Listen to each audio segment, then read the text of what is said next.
Absolutely. At a point in time, trauma happened. Something Sure. happened, caused you trauma. And in that point in time, for most of us, there's a perpetrator and you are indeed the victim.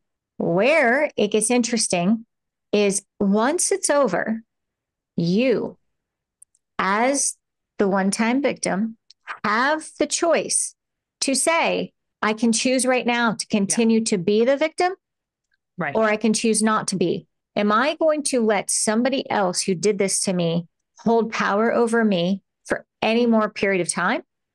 Or am I going to own my own power and shift this entire dynamic? Hi, I'm Kelley Namiro. Welcome to the Balancing Chaos podcast, a lifestyle podcast where we'll talk about wellness, motherhood, and some really exciting things in between. My goal is to help you develop a lifestyle that promotes health, wholeness, and success. Through my conversations with our experts and guests, I hope to inspire you to live a beautiful, full, and joyful life as you navigate balancing the chaos. All right, everybody, welcome back to another episode of the Balancing Chaos podcast, where we explore inspiring stories and transformative journeys. And today we have a truly remarkable guest joining us. She is a former criminal defense attorney turned self-development expert, author of the compelling book, Rise Above the Story, and the passionate advocate for finding true peace and emotional freedom.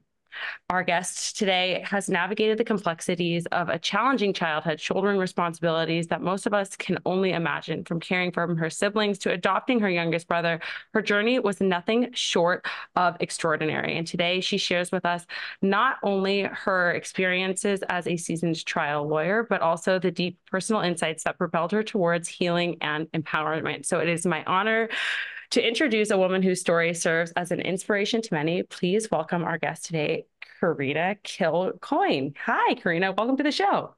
Hi, Kelley. Thanks so much for having me. I love your podcast. So Oh, I'm just thrilled to be on. Thank Oh, you. we're so excited to have you. I can't wait to hear more about your journey. And I think the way that, we vulnerably share truly is so inspiring for other people who are maybe going through something similar, something like in the same wavelength. And I think that the way that you do that is really inspiring. So I'm excited to hear more today.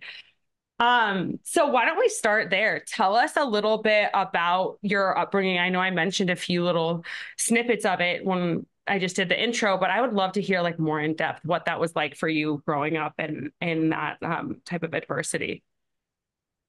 I had an incredibly dysfunctional and traumatic childhood. My mother suffered from mental health issues, Okay. And this was like back in the 80s in the Midwest when, nobody really went to the psychologist or the psychiatrist. Like that just wasn't a thing. So pretty undiagnosed, but knowing what I know now, if I had to say, what she suffered from, I'd say absolutely depression, anxiety, and probably some kind of like bipolar Okay.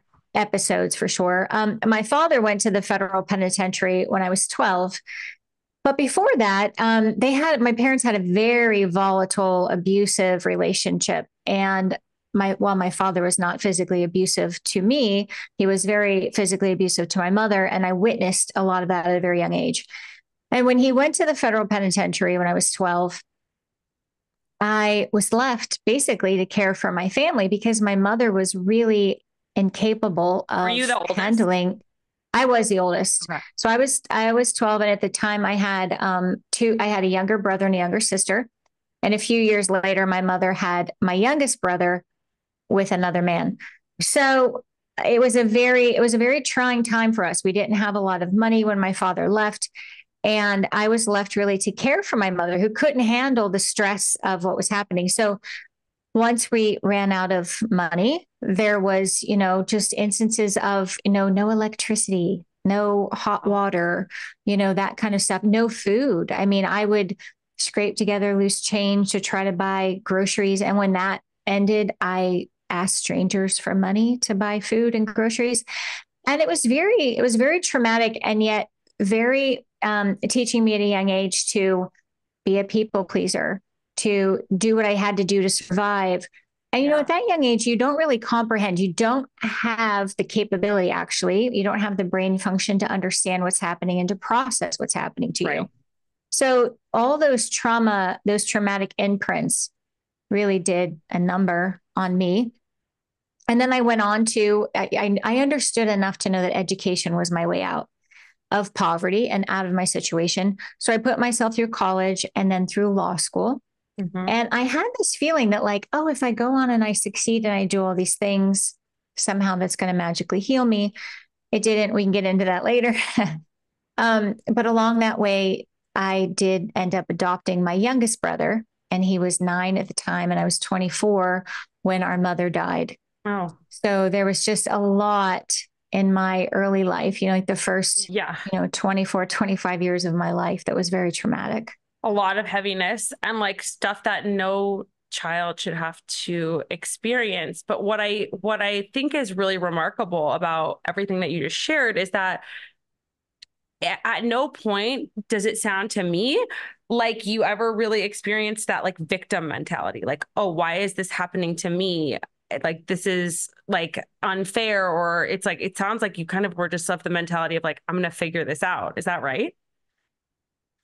That's a really good insight and something I like to talk about. Yes, I do not feel like at that point in my life, I had a victim mentality because I was in such deep survival mode. Right. That I felt like, oh, I need to just get out of this. I need to survive and I need to get out of this. I need to escape somehow. So I didn't.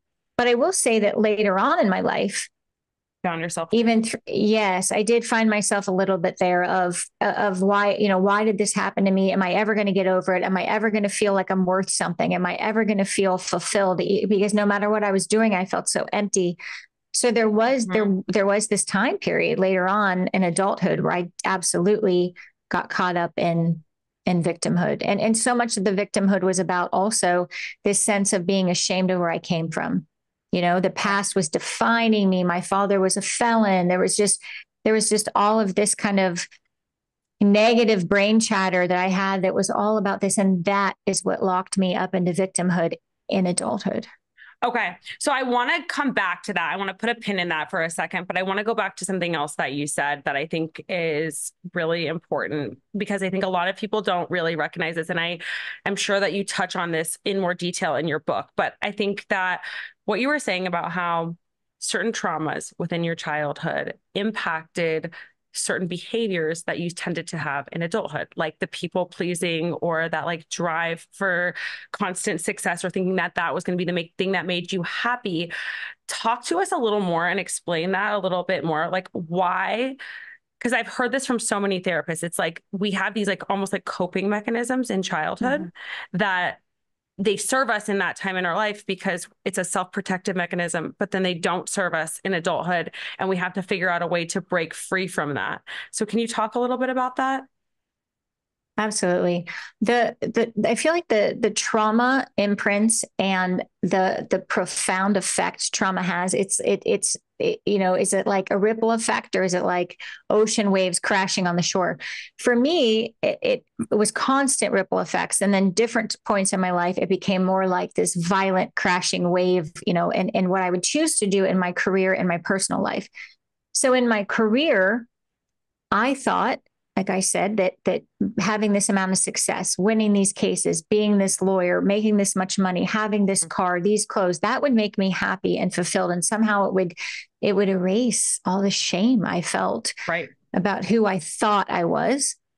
And that didn't work. And in fact, what ended up happening was I felt like an imposter in my own life. So no matter the success I had, I always had this thought like, oh my God, sometimes somebody's going to find out exactly who I am.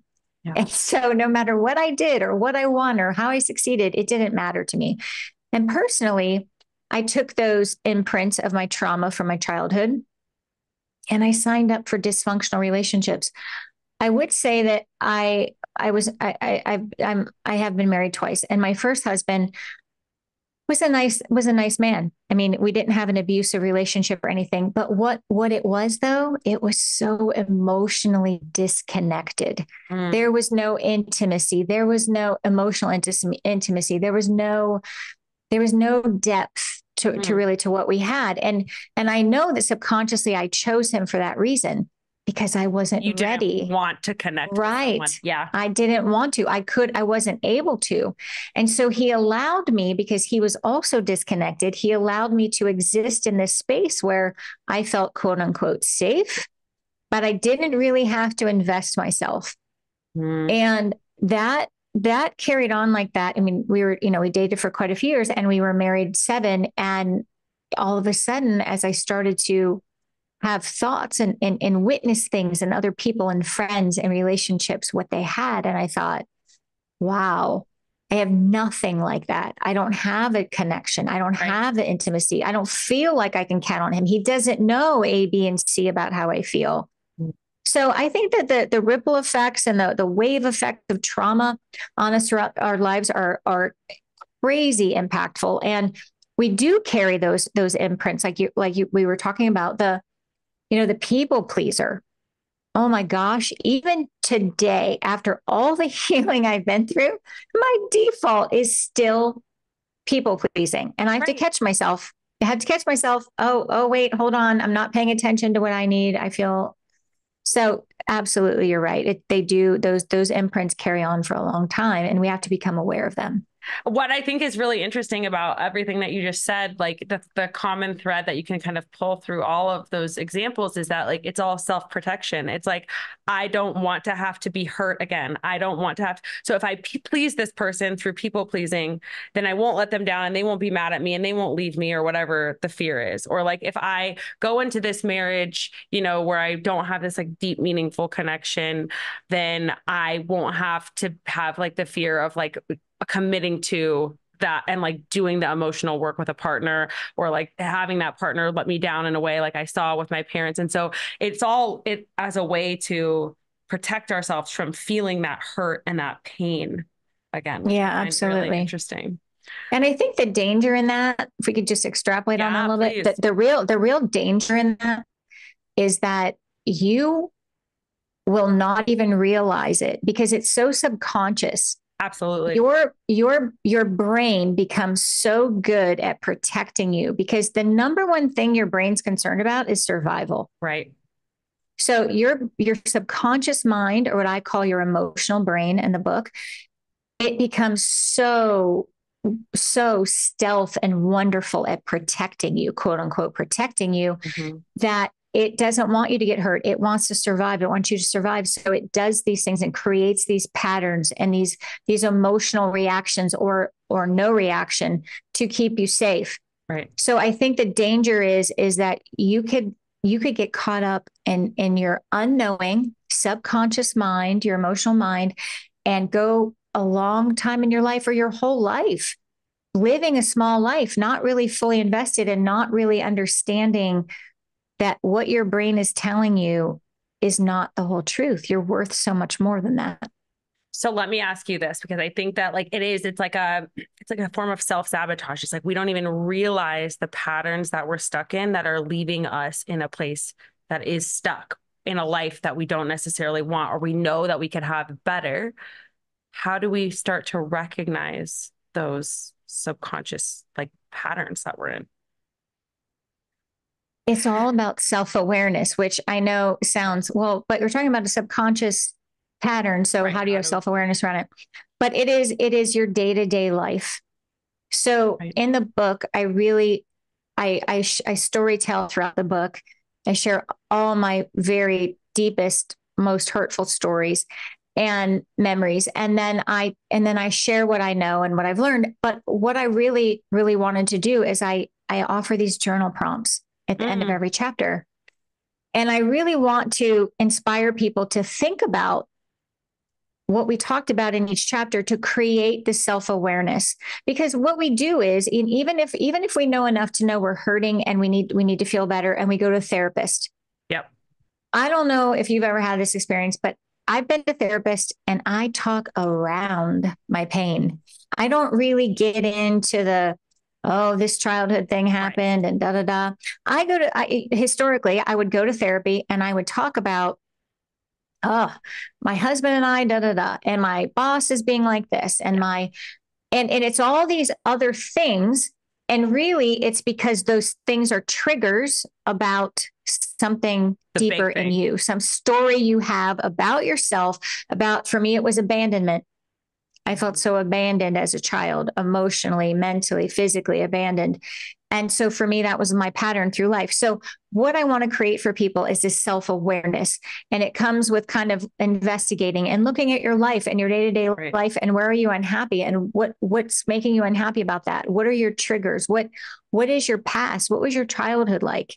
So if there's anything I'm trying to help people with, it's creating this guidebook for people to say, okay, now I understand that these two big things that happened to me in my childhood really are still causing this pattern of dysfunction, this pattern of unhappiness, this pattern of where I feel unloved and unsafe or abandoned or whatever it is, whatever the story is. Yeah, I love that. And I think that, and you can correct me if I'm wrong, but I think that for most of us, there's some sort of story, right? Even if it wasn't like the crazy trauma that you went through, like the really intense, like, but then people get all in their heads and they're like, well, I wasn't sexually abused and I wasn't physically abused. And so I didn't experience trauma. And so it wasn't that bad for me. But like all of us have had something happen to us where we create these stories in our heads. Like for me,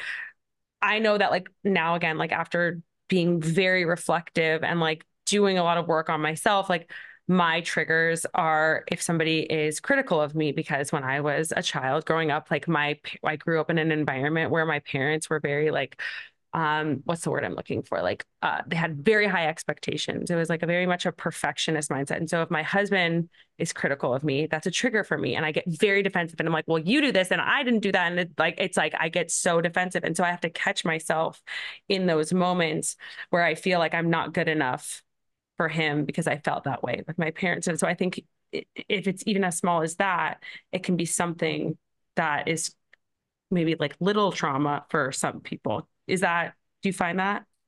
Absolutely. And that's really, that's such a great point, and something I really want to hone in on, because and I talk about this in the book a lot in the beginning, the first chapter, that there's so, we try to like societally like define trauma, right? Oh, there's big T trauma and little T trauma, and like, oh, where do you fit in? And I don't think it's that quick and dirty. I don't think it's like, oh, here you are in a box. I know from the research I've done and what I know about brain science, that we all come out of the womb different. Some of us are more sensitive, some of us aren't, some of us are more resilient, some of us just bounce back up. We're all different. So I could go through what I go through, and that's big trauma. And then somebody could get a divorce, and that might be the worst thing that ever happened to them. And that's big trauma to them. And so what I want people to know is that they aren't alone, and that in fact, 70% of us are going to experience some amount of trauma in our lifetime. And the fact that we all have this, you're saying this, and well, I wasn't sexually abused, and like, who am I to complain? There's this mindset like, oh, we just have to take it on the chin. Yeah. Because, well, I felt bad about my divorce, or, so-and-so cheated on me or whatever. But you know what? Everybody experiences things differently. So if that impacted you in a way that now makes you feel as though you've been abandoned, then that's something that needs to be addressed and acknowledged, and acknowledging that story you're carrying around, which is, a big thing that I really encourage people to do. So I'm with you on that. Like, I'm tired of this whole thing, like put your trauma in a box and like, where are you? Like, that's not how we are. And I really think that came out really strongly in COVID. Yeah. Right. Like we were all impacted so differently from a trauma that affected the world. Yeah. And so I really got to see that firsthand, that, wow, like that has impacted people so differently. Yeah, absolutely. I think that that's a really great way to put it. It's like a very good example. Like everyone's going to handle and manage things differently emotionally. And we all need space to be able to process the things that happen to us. So like not to minimalize or marginalize. And I think the fact that you have the journal prompts in the book, to me, that's the work that when I have like a one-on-one client, that's what I will give them. Like we'll go through a session, we'll talk things out, we'll see what's like coming up and what things are triggering. And then we'll go and I will write out this long email with a bunch of journal prompts, because I find that that's the best way to help people self-reflect, because I could ask you, or you could ask me a question in this interview, and I'm going to give you like the first thing that comes up to the top of my head. But when I'm sitting there writing, it's like it's free flowing. Can you talk a little bit more about like why journaling? Like because I think that it's the best way, but I just would love to hear your opinion on that. I love journaling as well. It was a huge part for me in my healing. And I know that it's because we feel safe when we do it. There's nobody looking, watching, judging, quote unquote, judging. It's just you and whatever comes out, free flow.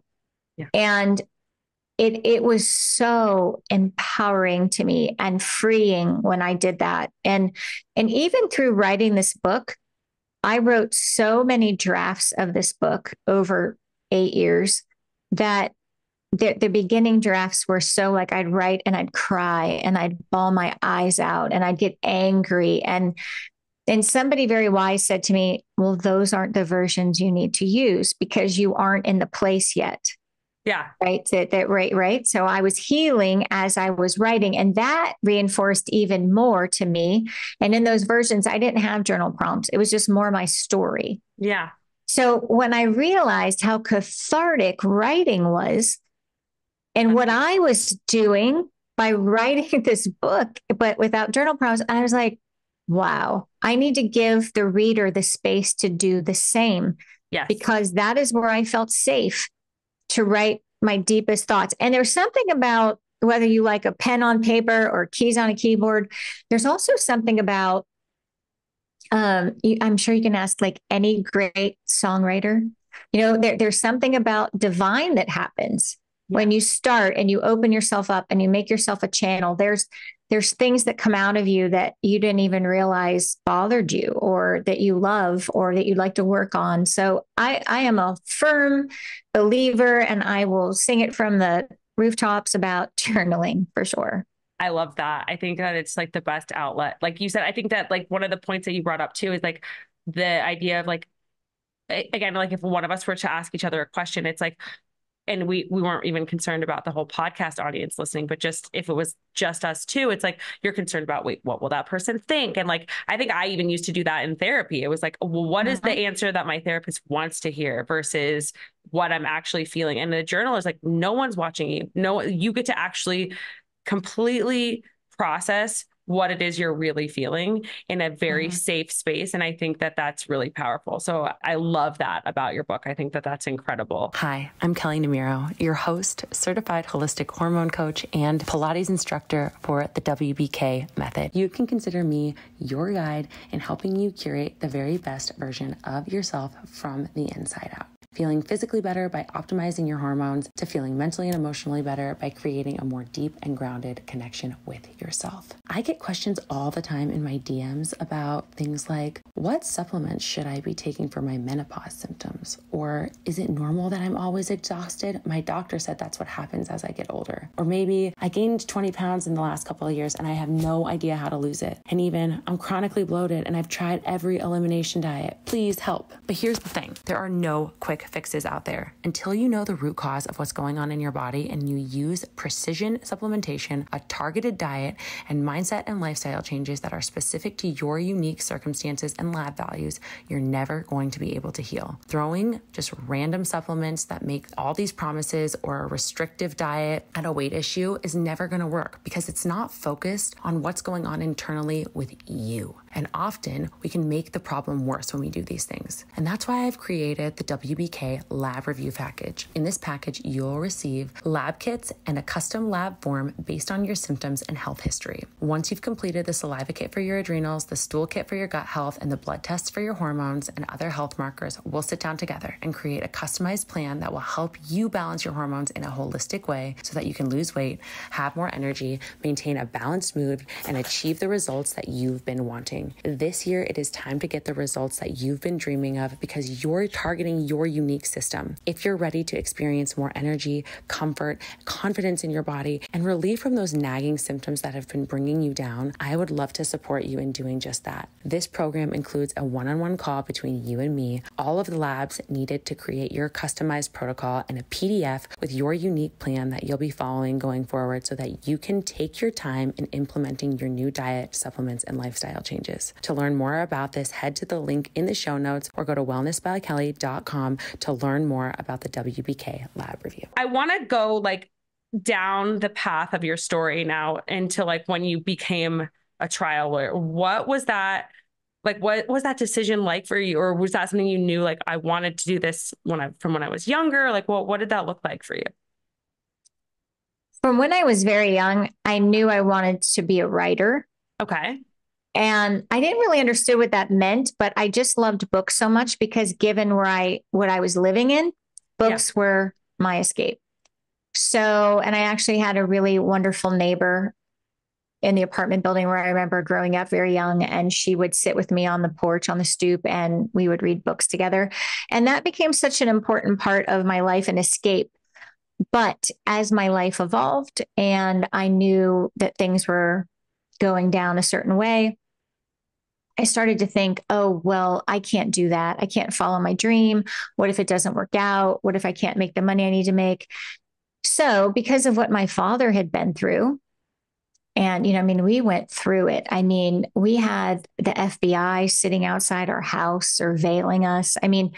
I got at that young age, 10, 11, 12, I got the crash course on what that is and what that means and what happens, and somebody going to prison and me visiting my dad in prison. So there was always that sense in me that I wanted to change it. I wanted to save it. I wanted to go back in time and somehow make it different where my dad didn't go to prison. So I had this notion that I want to do something that's going to help me get out of here, to escape. And the thing that felt most natural to me was to go to law school. Okay.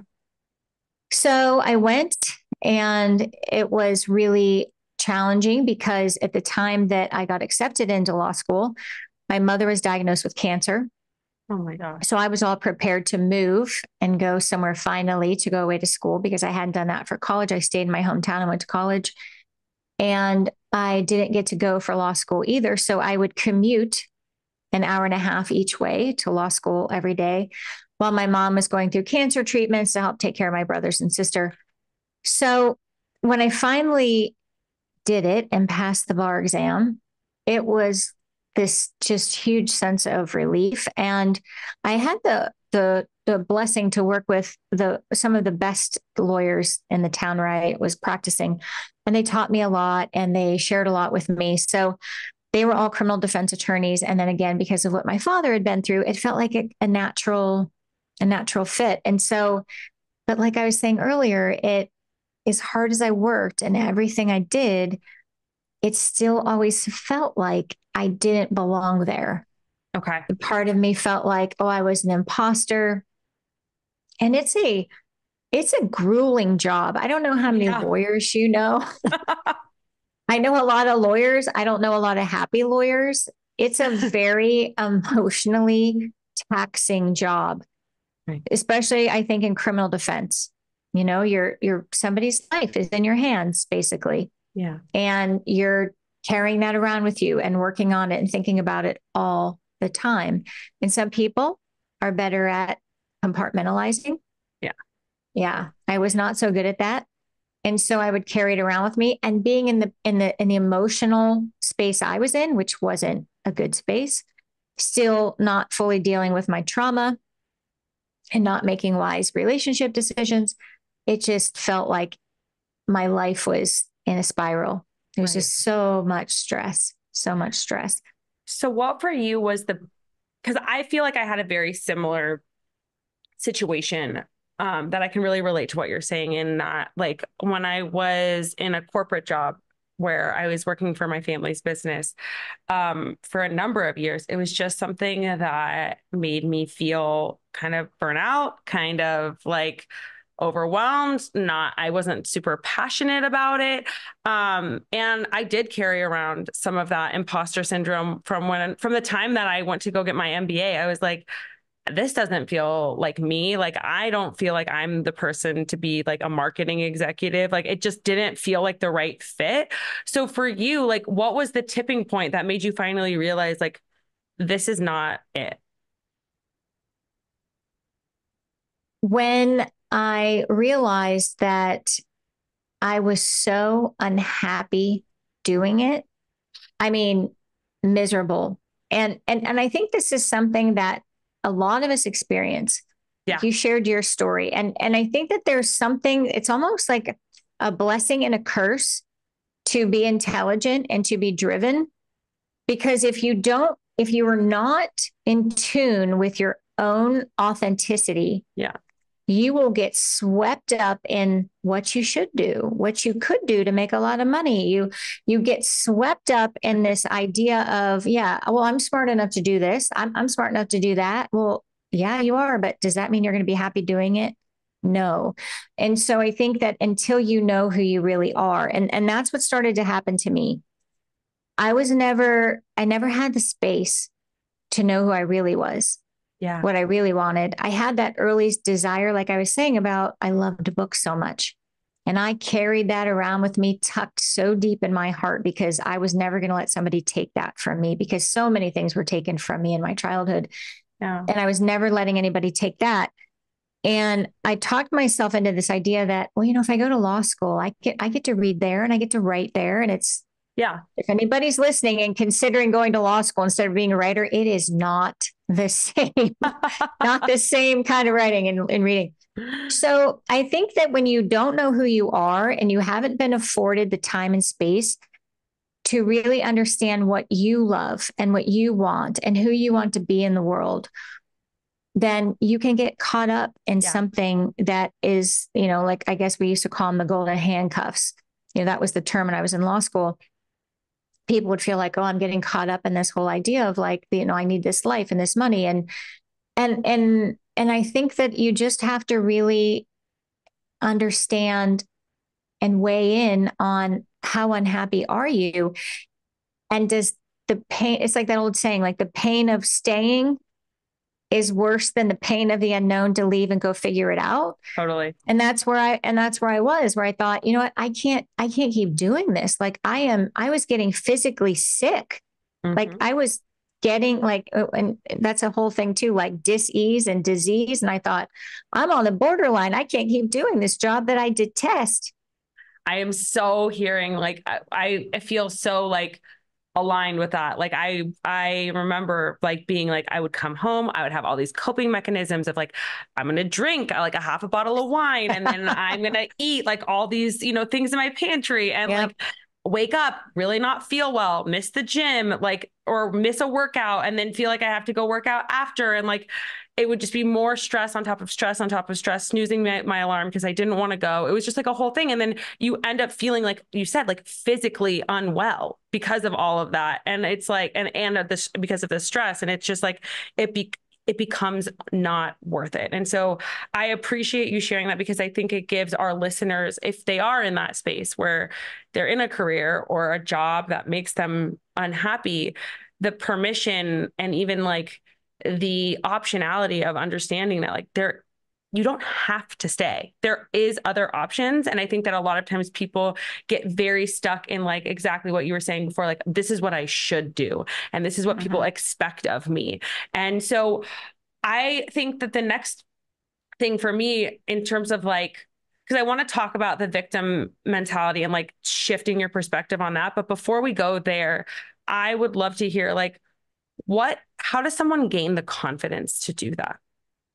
To make that change in their life, in their career. Yeah. Yeah. That is something that I think it definitely takes time. And I think it goes hand in hand with this idea I was talking about, the reality that we all have to face about how well do you know yourself? Yeah. How authentic are you being right now? And if you're sitting around waiting, I loved what you said about permission, because if you're sitting around waiting for somebody to give you permission, like it's okay, go ahead, quit your job, like that's not going to happen. So you are in charge of your destiny and your life, and this is it. And I can't tell you, like I look back on it now and I'm thinking, how in the world did I do that for as long as I did it? Yeah. And it's just, how do you get the confidence?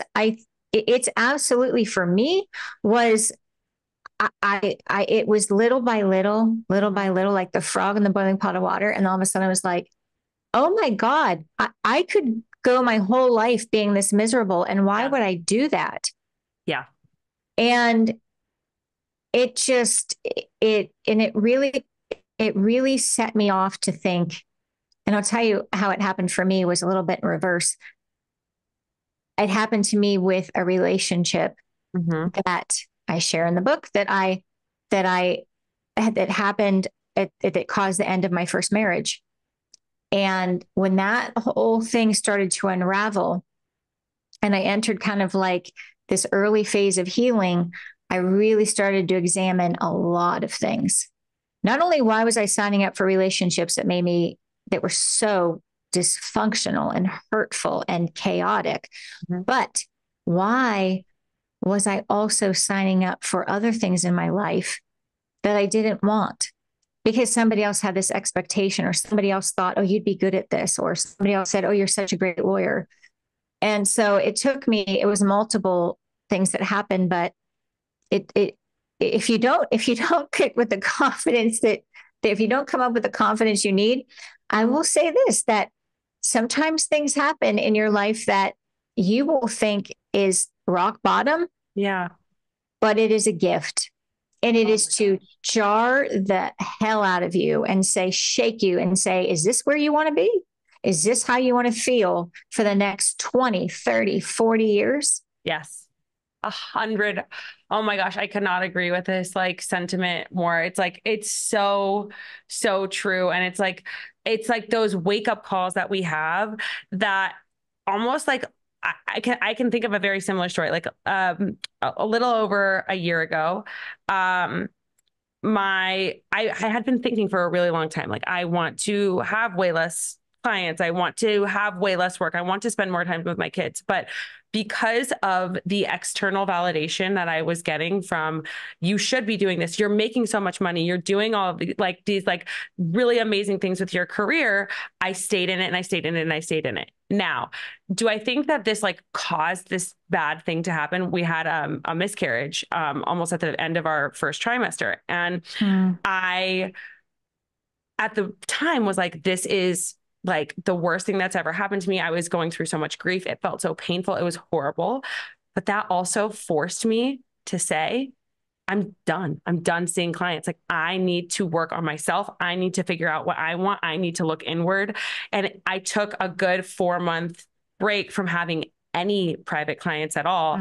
And it just allowed me to completely recalibrate the path that I was on in my business. And I know that I wouldn't have done it if that horrible thing wouldn't have happened. And so I think you are so right in saying that. And I look back at, and I think about what you were saying within your own story of oh, I was doing this because people had these expectations, or people said I should do this, or I could make all this money. And it's so often for that external approval, when the confidence that what we need to make the aligned decisions it only comes from within us. It doesn't come from somebody else saying, oh, good job, or you making all this money or it comes from within you and you learning to trust yourself more. Absolutely. And so one of the things that you said at the beginning was this idea of getting more in touch with your authentic self and learning who you really were, because so much of that had been taken away from you at such a young age. You really never got the chance to get to know yourself. Of course, you knew you loved writing and books, but getting in touch with who you really were. What was that process like? And if there was anything besides journaling that helped you understand what your values were and how you could proceed forward, I think would be helpful. The big thing, I think too, it's important to say, I want to preface it with this, is that We always have, it's okay to have different periods of your life that are different dreams and different goals that are going to get you out of something or into something. And let me explain what I mean by that. So there was a time in my life when my dream was to go to law school. Yeah. To wear Navy suits and go to court and sit at a desk and, do all these things that, drive a certain car and make this much money. And that was my dream. And then I started to get all the things and check all the boxes. And then suddenly, well, not so suddenly, but over time, I started to realize, yeah, I'm not happy. I'm not happy doing this. I'm not happy wearing the Navy suits and sitting at a desk and taking all this emotional baggage around with me. So that doesn't make me happy. So what I started to realize in the process of doing everything I was doing, and a lot of it came from, honestly, I was broke open when I started realizing that I needed to heal my trauma. That's really for me. So, when, the rubber hits the road and everything happened and I had a life circumstance that happened to me as well. And it shifted me into this mode of, I knew I wanted to do better for me, not for anybody else, not for anybody else. I wanted to do better for myself. And I was so tired of feeling how I felt. So I went on this big healing journey to heal my trauma and to really reface it and face it again and unearth it all. And so that was really when I started to uncover who I really was, because there was so much of me that I had locked away. And it took me a lot. It took me a lot of, traditional therapy. I did a lot of, holistic therapies, holotropic breath work, inner child work. I tried all kinds of things to just get it out of me. And in that process, I learned so much about myself. And it was, I don't want to wear Navy suits. I want to wear pink and I don't want to represent people. I want to write books and so it's interesting though, because there is this core and like what you were mentioning, like there is always this core in me that wants to help people. Yeah. Right? So there's the lawyer, but I wanted to help people in that way. Well, that made me unhappy, but I still have that in me. It's still a huge part of me. Like you have that in you as well. And so I've just found a way to do it that makes me happy. Right. And that's, doing this, talking, having great conversations with people like you and writing books and, being anywhere I can on a stage to give a keynote. Like I want to share this message with people that you are not your past. You are so much more than that. And you are worth every joy and happiness and love that you can imagine. And I think we just get caught up in so much of this depression and anxiety and sadness because we don't tap into who we really are. Yeah. Yeah. I could not agree with you more. And I think that's where the true happiness lies, is when we can fully be ourselves without feeling the pressure of needing to conform for somebody else's expectations or desires. And so I'm really curious about this because I think there are a lot of different philosophies out there. We've talked a lot about like your personal journey and how you were just mentioning, like you looked back into your past trauma a lot. How much of that is required versus like, I know a big part of the book that you have is like creating the life you want, right? And like being able to like see forward and like get that like idea and vision of your life and take action on it. And so how much of the inner work to understand the trauma do we have to do before we can work on creating the life we want? Or can we do those things at the same time? They are both very important. Yeah. So yeah, absolutely. So what I kept trying to do, and I think what a lot of us do, I don't think I was rare in this, I was suppressing and compartmentalizing what had happened to me and holding it all in and thinking, oh, I'm not going to deal with that. And that is not possible. You can do it for a little while, but it's not going to stay there. Emotions are energy, and trauma gets trapped in your body and your physical body, and it causes all kinds of issues. And you're just not going to ever feel exceptionally well if that's going on. So my whole gist in this book and why I did it is I created it as a guidebook. And what I do is I create 3 steps to it. So three big sections of the book. And the first one is acknowledging your story. So that's going in the past. Like you were saying, like, how much do we have to do? In my opinion, that's fundamental. That's number you one, have the to, yeah, foundation. you have to go back into the deep, dark places you don't want to go. And you have to acknowledge. So what worked for me and what I love to teach people is this idea that your trauma is objective. It's very objective what happened to you.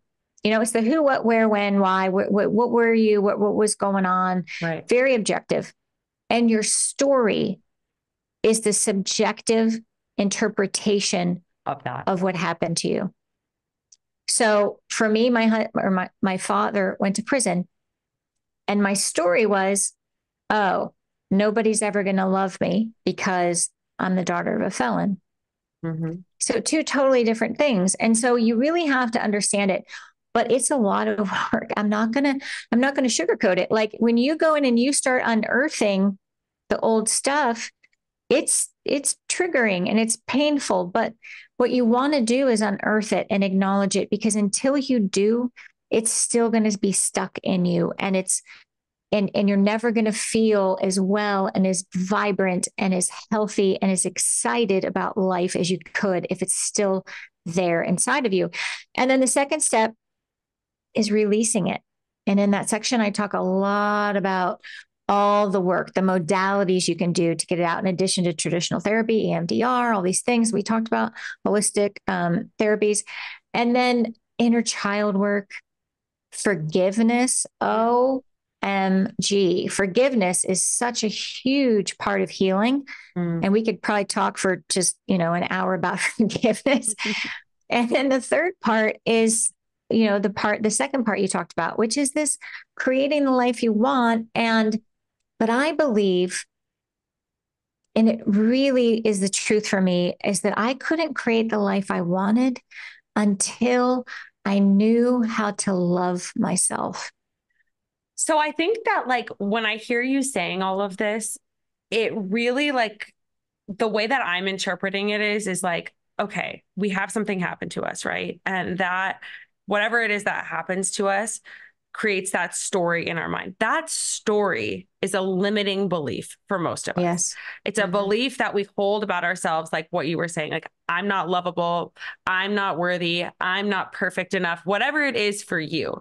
And until you can love yourself and unlearn that belief, forgive yourself, forgive whoever in your life that may have impacted you or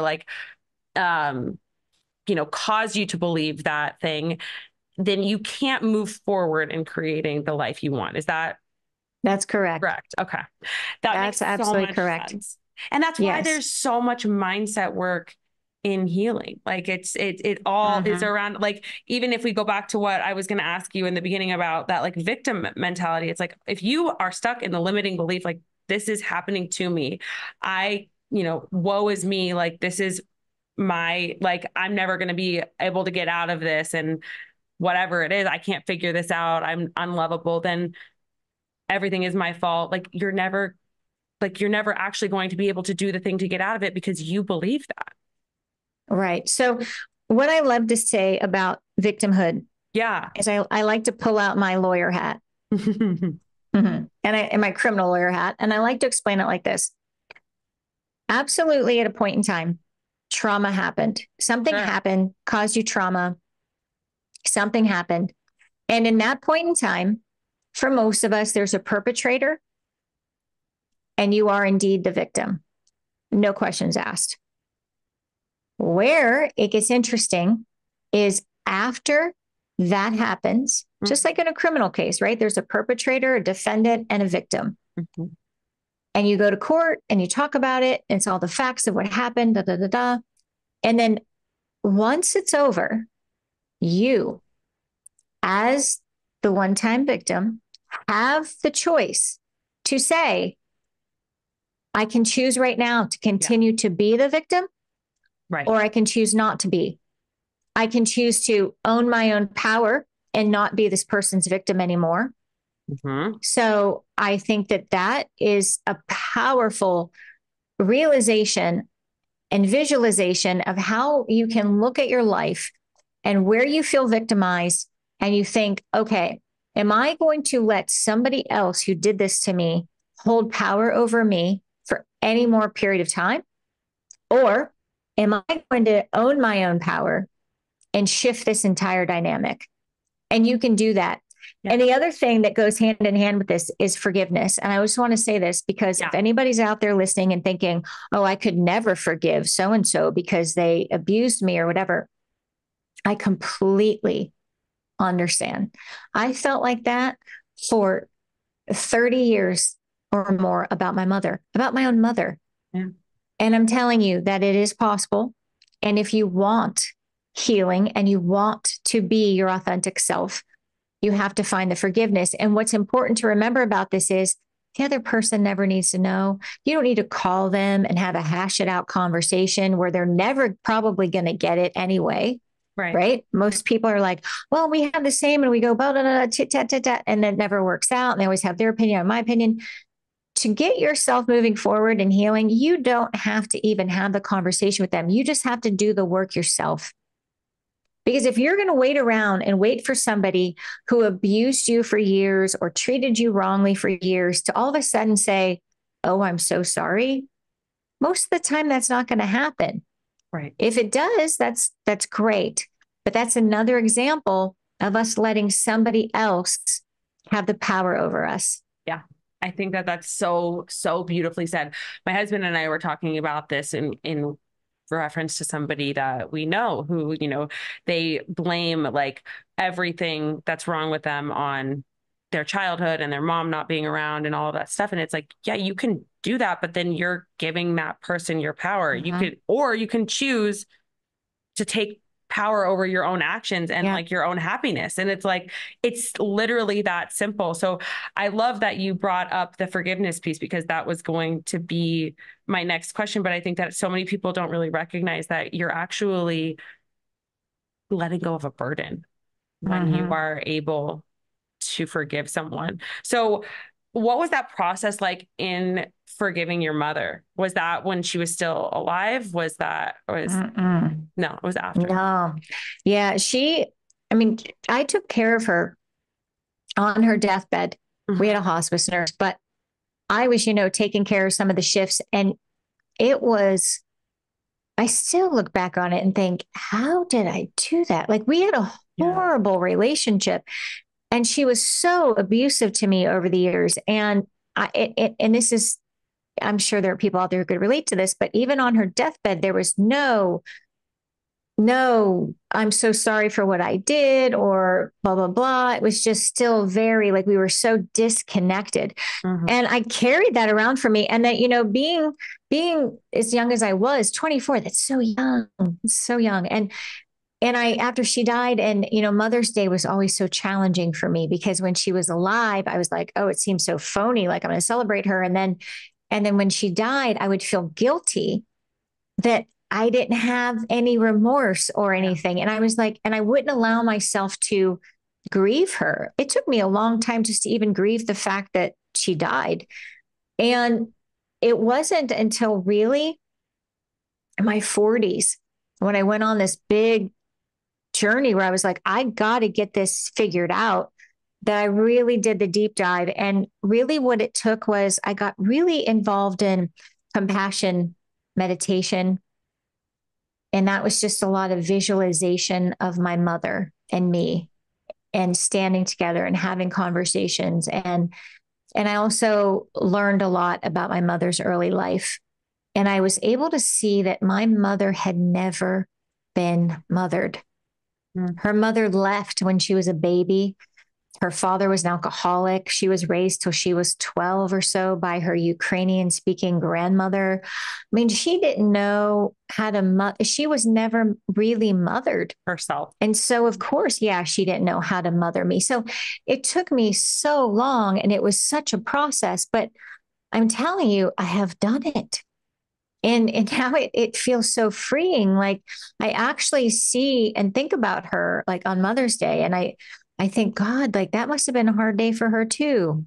Yeah. And so it took me a long time, but I want people out there listening to know that it's possible. And again, my mother died. Like I didn't have the chance before she died to do this. Yeah. And not that I think it would have been better than it is. Like it feels so clean and pure the way it is right now. And I'm happy with the way it is right now. And I'm really good with that. But it is such a crucial part to moving on and to having this emotional freedom, which is how I describe what happened to me in this whole process. Is it something I never had and I didn't even know what it felt like. But now it does. It feels like this, like I don't care. I'm not looking for validation from people, right? And all this big process of forgiving and letting go of those expectations of other people was a big part of that. I love that you brought up the compassion piece, because I think that is something that can help so many people break free too of that like victim. Because as humans, that's what we're kind of designed biologically, evolutionarily to do, is like think about myself, my safety, what's going on with me. But when we can put ourselves in somebody else's shoes and be like, she didn't mean to hurt me. Her intention wasn't like to cause me pain. It was because she didn't receive the mothering that she had needed, or like, and it's not to give everyone a free pass, but it's just to allow you to see things from a different perspective than just your own. And I think that's a really powerful way to look at it. And so the way that I want to wrap things up today is to finish off by asking a little bit about that third step that you mentioned, and like creating the next chapter of your life, the life that you want. And I think that I know that for me, like the phase of like going through, like looking at the things that happened in my childhood, inner child work, like mothering myself, getting like clear on my authentic self, emotionally processing, letting go, all of those things, that took years. So I don't want to like minimalize that for anyone who's in that stage. Keep doing the work. But if you are in the phase of like, okay, I feel clear, I feel aligned with myself, like what is the first step forward in creating the life that you want, in calling in the things that you want, in manifesting the relationships or the career or whatever it is that you want to have? For relationships, I would say being what you want. Because I'm a firm believer. I know this because it's happened to me and I've seen it happen to other people. You attract what you're putting out there. Totally. So, yeah. So if you are addicted to chaos and pain and all these things from your childhood, and that's what you're out there and you haven't healed that, that's why you're attracting that. So the biggest thing I would say is really getting clear about, and I mean that spiritually clear, mentally clear, emotionally clear about who you are in the world and what you want to offer the world. And then I think it comes to you. And I think a big part of that is finding this authentic, no questions asked self-love. And I mean, is that like, oh, you're never going to have negative brain chatter again? Absolutely not. But again, it's creating this awareness. So when I catch myself saying something negative about myself, or when I hear it, I stop and I say, no, we're not doing that. Why are we doing that? And so I think it's that also that awareness around it, and cultivating this real intimate love for yourself and knowing who you are, knowing what your triggers are. And another big part of creating the life you want is understanding that healing is never a one and done. Yes. It is not like somebody flipped a switch and you're like, I'm healed. Like, remember like all those old shows, like hit you on the forehead and you're like, you're healed. Like, no, it doesn't work like that. Like I mean, I always think I'm still healing. Like every day there's something that happens. And I'm just so self-aware now that I go, ooh, that pricked something a little interesting in me. What's that about? And so it is this constant, it comes from loving yourself, this constant, like if you were like with your husband, if like, oh, like something made him like, oh, like he, got gruffly about something, you'd say, oh, what's going on? Why are you doing that? Right. Yeah. We need to start doing that to ourselves. Why did I react like that when so-and-so said, blue or whatever? So knowing that, and then knowing that you're going to like have slide backs. And that doesn't mean it's a bad thing. It means, oh my gosh, it's another opportunity for me to rise above this story or learn something more about myself. So I never see them as setbacks. I see them as opportunities. Yeah. But knowing, like, I think people have this expectation that they're going to step over the finish line and that's it. But that's not really how it works. It's a lifelong process. It's a lifelong process. I follow like a girl on Instagram, and I would, never say any names, but it was like one of the things that she was so big on for a really long time was like, I'm completely healed of my eating disorder. I'm completely healed. Like, I don't ever think about food anymore. And it's like, as somebody who's gone through an eating disorder, I'm like, that's just not possible. Like, there are still moments to this day where I'm triggered by somebody saying something about my body or somebody saying something about food. But now I have the awareness to be like, no, I love and respect my body enough to not continue down that rabbit hole that I was just triggered by, to go buy the cleanse or the diet or whatever it is. It's like, no, I love myself. I don't need to do that. That stuff never worked for me. Like, all of those lessons that you learn along the way that you gather when you create this self-awareness. But the triggers, they're there. They're there. You just have to, they become less intense over time. That's for sure. And you learn how to react differently. Right. I love that you said that about, no, I love myself too much to blah, blah, blah. And that's so beautiful. And I agree with that. And you're right about the triggers too. They do become less and less. And it's almost like a check-in, like, oh, are you sure? Do you really know? Are you really that? Do you need a little more? Like, and that's why I don't think it's all necessarily bad. It's just, again, it's more cultivating a deeper relationship with yourself. And, we're taught so often, I think, especially when we're young, to have compassion for other people. Yep. And then, we were talking about cultivating that and forgiveness, which we both firmly believe in that. But what about compassion for ourselves?